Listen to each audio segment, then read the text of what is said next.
جاتو بريستيج بدون شوكولا. هاد الوصفة لازم تجربوها، سهلة وبزاف بنينة وبدون ميزان. بنفس العجينة رايحين نتحصلوا على نوعين بذوقين مختلفين. خلوا لي جام وابوني وتبعوا معايا المقادير وطريقة التحضير.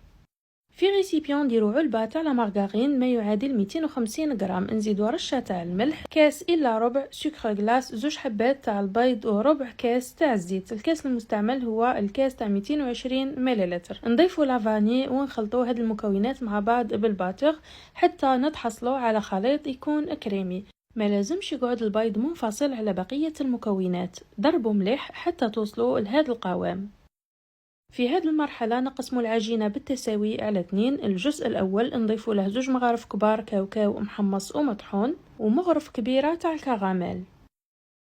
بالنسبة للمواد الجافة عندنا 2 مغارف كبار تاع لا مايزينا، نص مغرف صغيرة خميرة كيميائية وفارينة.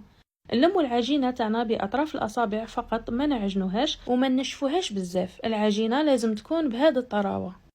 الخليط المتبقي نضيفو له 2 مغارف كبار تاع البيستاش كونكاسي ومغرف كبيره تاع لاباط دو بيستاش، 2 مغارف كبار مايزينا ونص مغرف صغيره خميره كيميائيه. ونلمو العجينه تاعنا بالفارينه وهذا هو القوام المطلوب.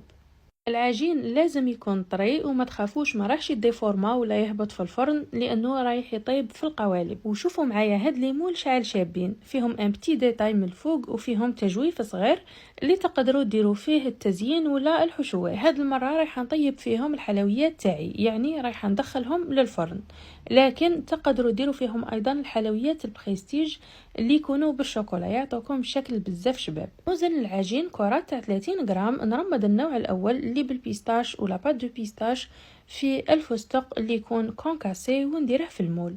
طريقة التشكيل بزاف سهلة. نفس الشيء بالنسبة للعجينة الثانية، نرمدها في الكاوكاو اللي يكون كونكاسي ويكون محمص. نعمروا القوالب ونطيبوا الحلوى تاعنا على 170 درجة، خلوهم لمدة 20 حتى 25 دقيقة باش يطيبوا مليح من الداخل ويتحمروا كما راكم تشوفوا. بعد ما يبردوا نديموليوهم نتحصلوا على هذا الشكل. نفس الشيء بالنسبة للنوع الثاني ولا الذوق الثاني، طيبوه مليح، ما تخافوش البيستاش ما راحش ينحرق وما راحش يتغير اللون تاع الحلوى تاعكم لانه درجة الحرارة راها منخفضة. والآن تبقى لنا اللمسات الأخيرة اللي هي التزيين. بالنسبة للنوع الأول نعمروه بلا بات دو بيستاش ونديرو حبة فستق من الفوق ولا شوية تاع البيستاش كونكاسي.